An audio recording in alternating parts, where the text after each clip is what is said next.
देशात शेतकरी एकत्र आल्याशिवाय प्रश्न सुटणार नाहीत। सोन्याचे भाव लाखाच्या वर गेलेत, मात्र कापसाचा भाव कमी कसा झाला असा सवाल अभिनेते मकरंद अनासपुरेंनी सरकारला विचारलाय। तसंच हुंडा घेणारे नामर्द असल्याचं परखड मत त्यांनी मांडलंय। अकोल्याच्या निंबा फाटा इथं कुणबी स्नेहमिलन सोहळा आणि शेतकरी मेळाव्यात ते बोलत होते।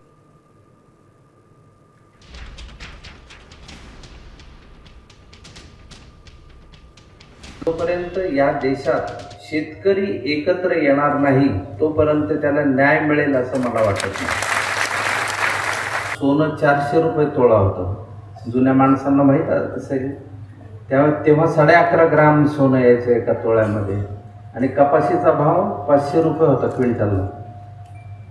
आज 2025 आहे। एखाद्याचा पगार हा 1,00,000-1.5 लाखाच्या घरात गेलाय, सोन्याचा भाव 1,00,000-1.5 लाखाच्या घरात चाललाय, कपाशीचा भाव 3,000, 4,000, 5,000 याच्यातच अडकलेला आहे।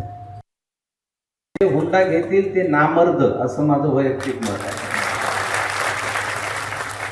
कारण ती बायको लक्ष्मी म्हणून घरात आणायची, तिने आपल्या लेकरांना जन्म द्यायचा, तिने त्यांच्यावर संस्कार करायचे, मग ती घरात येताना भीक मागायसारखे पैसे कशाला मागायचे तिच्या बापाकडे? काय गरज आहे त्याची? उद्या जर स्त्री टिकली नाही तर समाज कसा टिकेल?